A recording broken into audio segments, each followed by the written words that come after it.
ہم اپنا آج کا سبق شروع کرتے ہیں۔ اعوذ باللہ من الشیطان الرجیم، بسم اللہ الرحمن الرحیم۔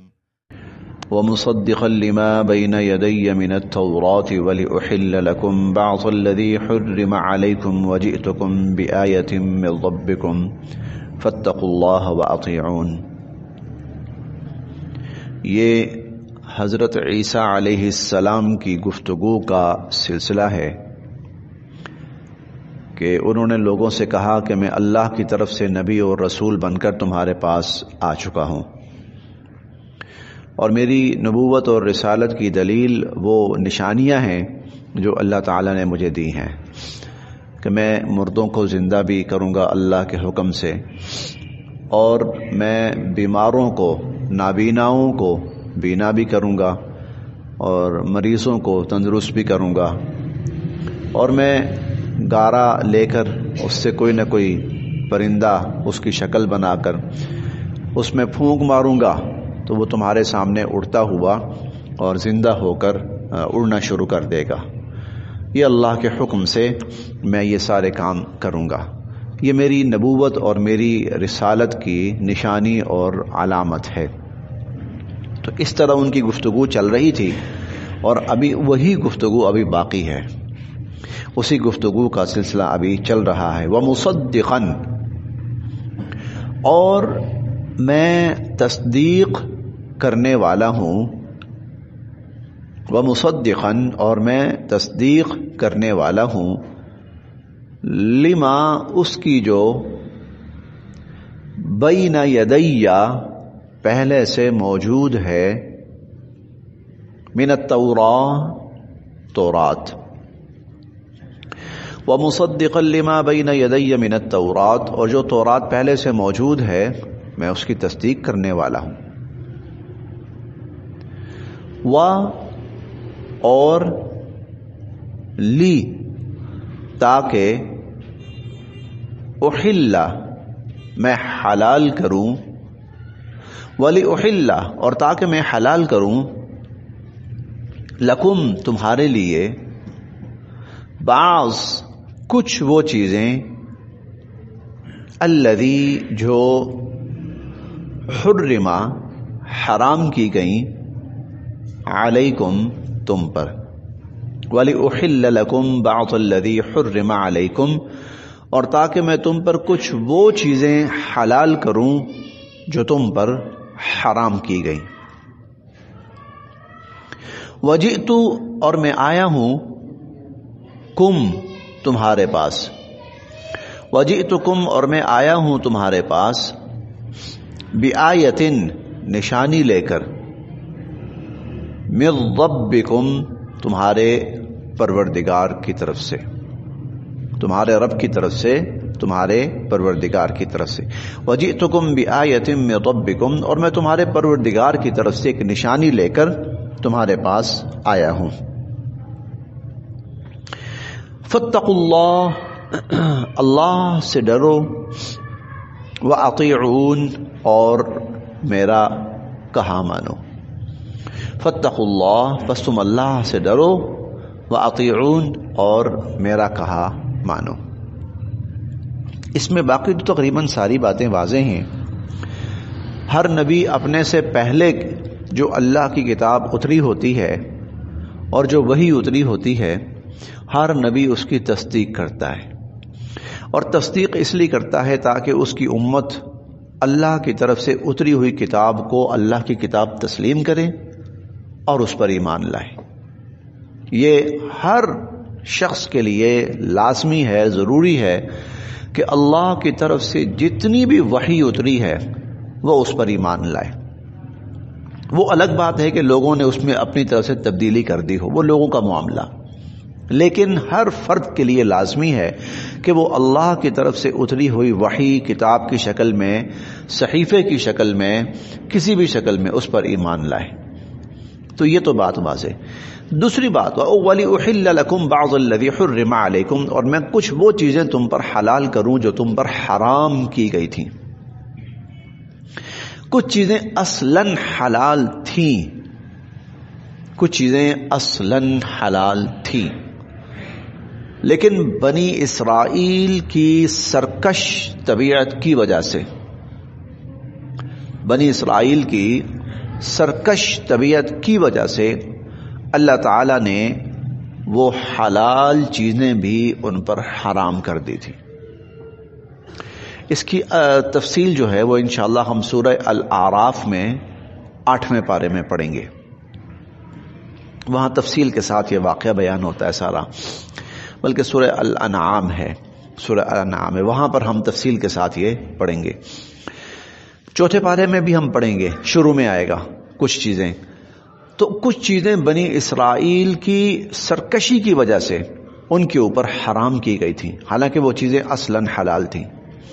تو عیسیٰ علیہ السلام فرما رہے ہیں کہ اب وہ چیزیں جو اصلاً تو حلال تھیں لیکن تمہاری سرکشی کی وجہ سے تم پر حرام کر دی گئی تھیں، تو اللہ کے حکم سے میں ان کو تم پر حلال کر دوں گا۔ ایک بات ہمیشہ یاد رکھی جائے، ہم پہلے بھی پڑھ چکے ہیں اور آئندہ بھی پڑھیں گے، حلال اور حرام کا اختیار اللہ کی ذات کا ہے۔ کسی چیز کو حلال قرار دینا وہ اللہ تعالیٰ کا اختیار ہے، اور کسی چیز کو حرام قرار دینا وہ اللہ کا اختیار ہے۔ اللہ تعالیٰ جس چیز کو حلال قرار دے دیں اسے کوئی حرام قرار نہیں دے سکتا، اور اللہ تعالیٰ جس چیز کو حرام قرار دے دیں اسے کوئی حلال قرار نہیں دے سکتا۔ انبیاء بھی نہیں کر سکتے، یہ انبیاء علیہم السلام بھی اللہ کے حلال کو حرام نہیں قرار دے سکتے اور اللہ کے حرام کو حلال قرار نہیں دے سکتے، یہ ایک اصولی بات۔ اچھا اب دیکھیں نا، جو تم پر حلال کی گئی تھی میں حلال کروں جو چیزیں تم پر حرام کی گئی تھی، حرام کس نے کی ہیں؟ اللہ نے۔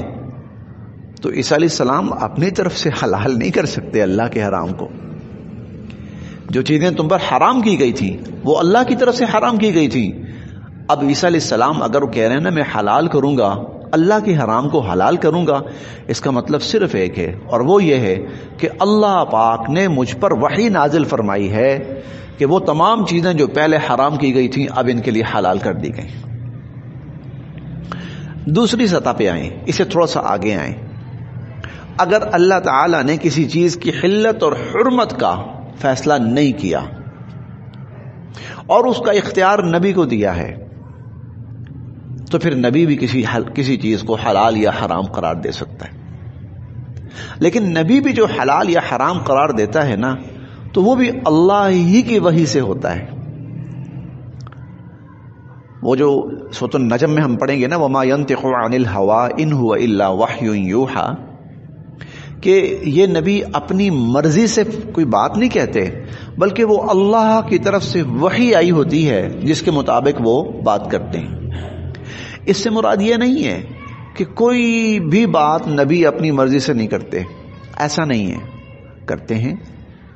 بہت سی باتیں نبی اپنے ارادے سے اپنے کرتے ہیں، لیکن جب معاملہ آئے نا اللہ کے حکم کا اور اللہ کے فیصلوں کا، پھر نبی یہ نہیں کہتے کہ میں یوں کہہ رہا ہوں، پھر وہاں نبی کی اپنی زبان خاموش ہوتی، پھر اللہ کی بات چل رہی ہوتی۔ لیکن عام جو معاملات ہیں، عمومی جو معاملات ہوتے ہیں، کئی دفعہ وہاں نبی اپنی بات کرتے ہیں، اپنا ارادہ ظاہر کرتے ہیں، اپنی رائے ظاہر کرتے ہیں۔ اس کی 20 مثالیں قرآن کریم میں موجود ہیں۔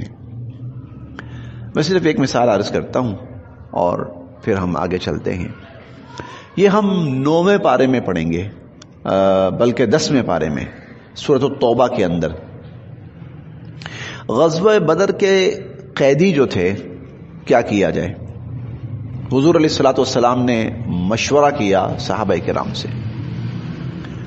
اکثر صحابہ کرام کی رائے یہ تھی کہ اللہ کے نبی، ان کو ہم آزاد کر دیتے ہیں اور فدیہ لیتے ہیں، فدیہ لے کر ان کو آزاد کر دیتے ہیں۔ ہمیں 2 فائدے ہوں گے۔ ایک فائدہ تو یہ ہوگا کہ اس فدیے سے ہمارے مالی معاملات اور بہتر ہو جائیں گے، اور ہم مزید بہتر طور پر دشمن کا مقابلہ کرنے کی پوزیشن میں ہوں گے، ہم اگلی لڑائی کی اور تیاری کر لیتے ہیں۔ اور ہمارے آزاد کرنے کا فائدہ یہ ہوگا کہ ان میں سے ہو سکتا ہے بہت سے لوگ ایمان لے آئیں، ایمان لے آئیں گے تو وہ بھی ہمارا فائدہ۔ تو دونوں طرف سے ہمارا ہی فائدہ ہے۔ اسی لیے ہماری رائے یہ ہے کہ ان کو آزاد کر دیا جائے فدیہ لے کر. حضرت ابو بکر صدیق رضی اللہ عنہ کی یہ رائے تھی، اکثر صحابہ کی. حضور علیہ الصلوۃ والسلام کا مزاج بھی ایسا ہی تھا کہ اگر یہ چھوٹ جاتے ہیں تو زیادہ بہتر ہے. دو افراد تھے، حضرت عمر رضی اللہ عنہ اور حضرت سعد بن ابی وقاص رضی اللہ تعالی عنہ.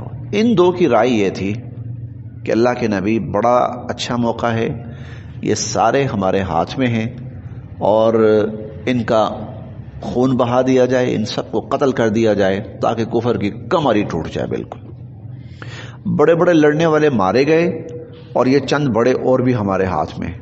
اگر ہم ان کو یہاں ختم کر دیتے ہیں تو ان کا جو ہے کفر کی کمر ٹوٹ جائے گی، کفر آئندہ ہمارے مقابلے پر کھڑے رہنے کی پوزیشن میں ہی نہیں ہوگا.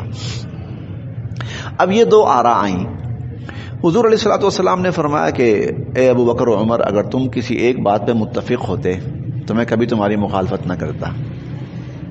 یہ حضور کا جملہ ہے، اگر تم دونوں کسی ایک بات پہ متفق ہوتے تو میں کبھی تم دونوں کی مخالفت نہ کرتا.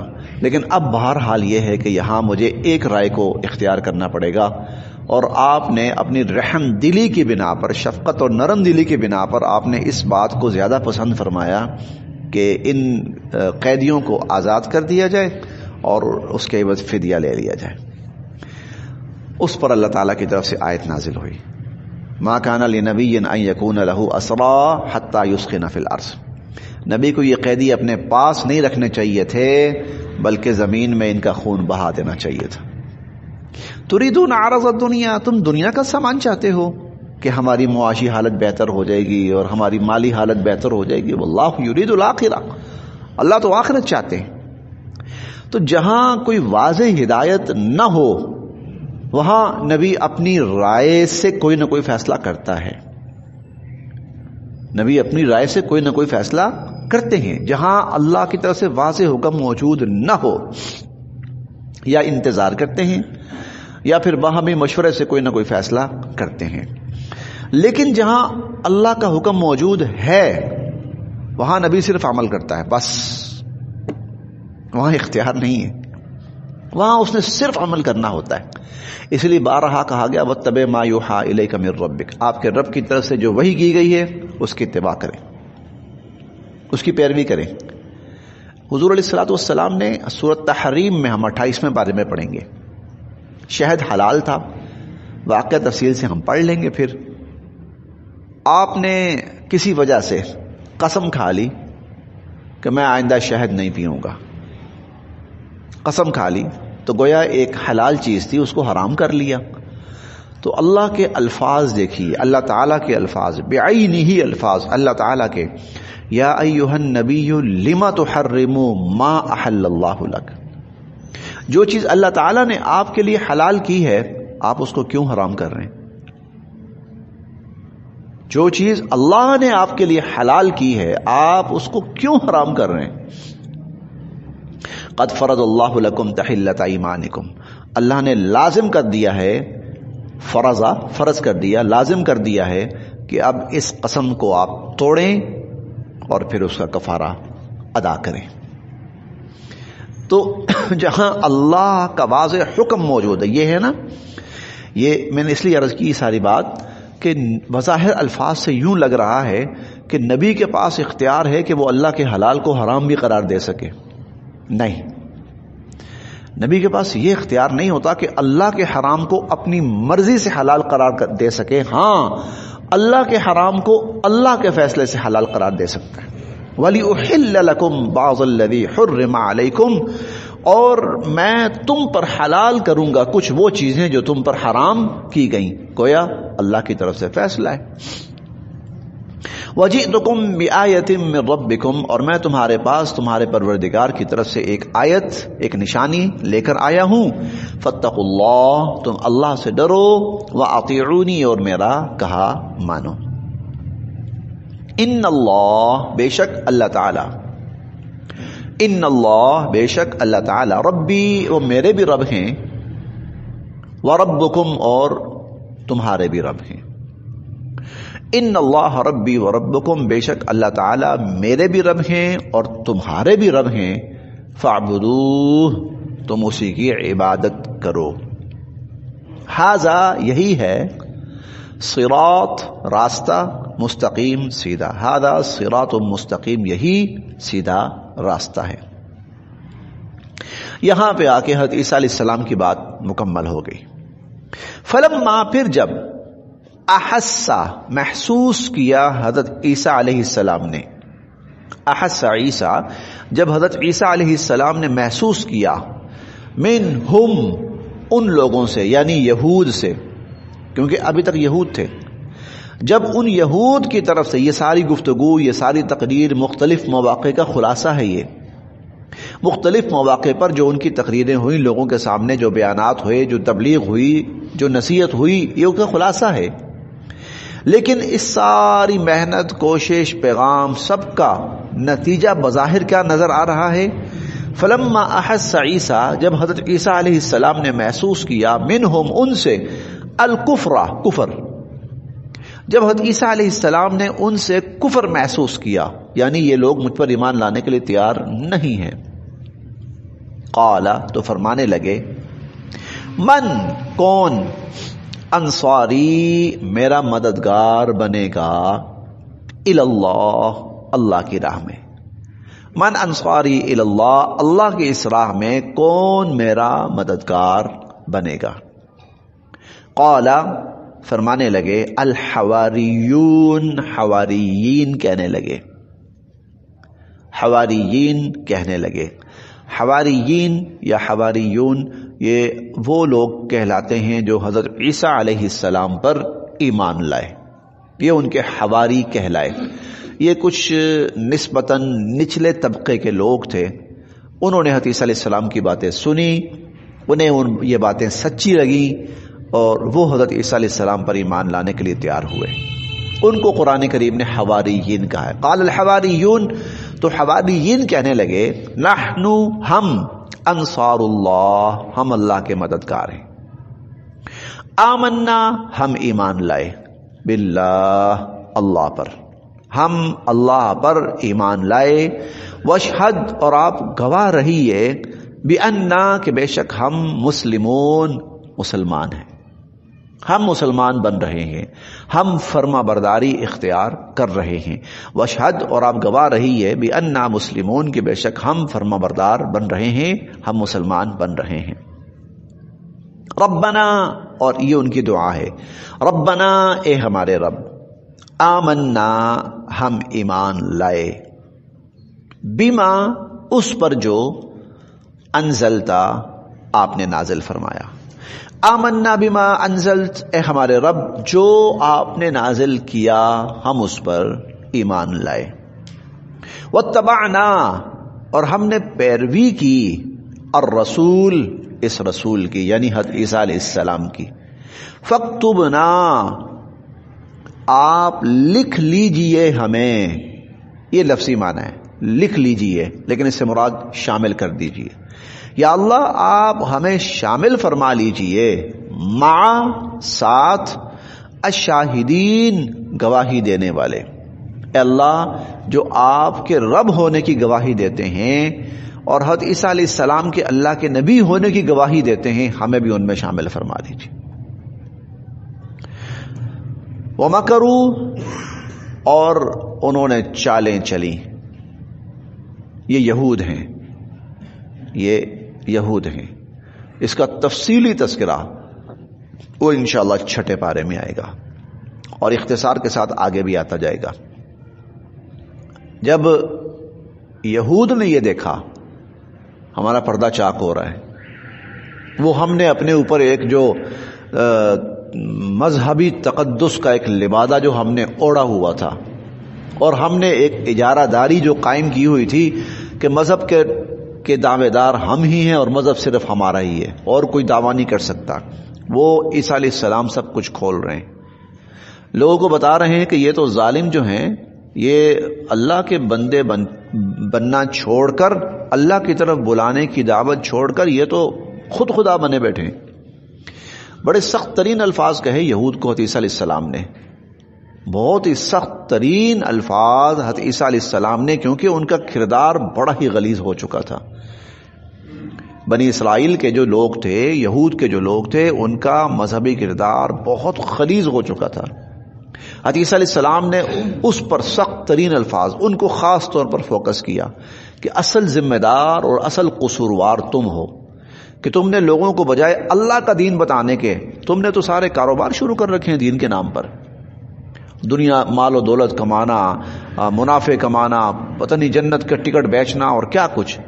تو حضرت عیسیٰ علیہ السلام نے انہوں نے دیکھا کہ ہماری خیر نہیں، اگر یہ اس بندے کی زبان بند نہ ہوئی تو سمجھے کہ ہماری دکانداری بند، ہمارا کھاتا ختم۔ چنانچہ انہوں نے حضرت عیسیٰ علیہ السلام کے خلاف اب سازشیں شروع کر دی، اور یہ سازش یہاں تک پہنچی کہ عیسیٰ علیہ السلام جس علاقے میں تھے، وہاں کی جو حکومت تھی اور وہاں کے جو امراء تھے، ان کے ساتھ مل کر حضرت عیسیٰ علیہ السلام کو پھانسی تک لے گئے، سولی پہ لٹکانے تک لے گئے۔ حکومت وقت کو عیسیٰ علیہ السلام کے خلاف کر دیا اور پکڑ کر اپنی دانش میں سولی پہ لٹکا دیا۔ یہ وہ مکرو، یہ ان کا کردار ہے۔ وَمَكَرَ اللَّهُ، اور اللہ نے اپنی چال چلی، انہوں نے اپنی چالیں چلی اور اللہ نے اپنی چال چلی۔ اللہ کی چال کیا تھی؟ چھٹے پانے کے الفاظ ہیں، وَمَا قَتَلُوهُ وَمَا صَلَبُوهُ، یہ لوگ نہ تو حضرت عیسیٰ علیہ السلام کو قتل کر سکے اور نہ ہی حضرت عیسیٰ علیہ السلام کو سولی پہ لٹکا سکے، وَلَكِنْ شُبِّهَ لَهُمْ، اور ان کا معاملہ مشتبہ کر دیا گیا ان کے لیے، عیسیٰ علیہ السلام کا معاملہ ان کے لیے۔ اور اگلے الفاظ ہیں جو سننے والے، بر رفعہ اللہ الیہ، بلکہ اللہ تعالیٰ نے حضرت عیسیٰ علیہ السلام کو اپنی طرف اٹھا لیا۔ وکان اللہ عزیزا حکیما، اور اللہ اس کام کے کرنے پر غالب تھے اور حکمت والے تھے۔ یہ مکر اللہ، یہ اللہ کی چال تھی۔ عیسیٰ علیہ السلام کو زندہ و سلامت آسمان پر اللہ رب العزت نے اٹھا لیا۔ حضور علیہ الصلوۃ والسلام کی کم از کم کوئی 200 سے زیادہ روایات ہیں، 200 سے، جن میں حضرت عیسیٰ علیہ السلام کے آسمان پر اٹھائے جانے، آسمان پر موجود ہونے اور پھر قرب قیامت میں دوبارہ زمین پر تشریف لانے سے متعلقہ ہیں۔ تقریباً 210 احادیث مبارکہ جن میں حضور علیہ الصلوۃ والسلام نے اس بات کو واضح فرمایا۔ اور جب اتنی کثرت کے ساتھ کسی بات کو بیان فرمائیں حضور علیہ الصلوۃ والسلام، اسے کہتے ہیں خبر متواتر۔ اور خبر متواتر کا جو درجہ ہے وہ قرآن کی آیت جیسا ہوتا ہے۔ یہ بات اتنی واضح ہے، اتنی یقینی ہے جیسے قرآن کی آیات۔ وَمَكَرُوا، اور انہوں نے اپنی چالیں چلی، وَمَكَرَ اللَّهُ، اور اللہ نے اپنی چال چلی، واللہ، اور اللہ تعالی خیر الماکرین، بہترین چال چلنے والے، اور اللہ رب العزت بہترین چال چلنے والے۔ بس یہاں تک۔ پھر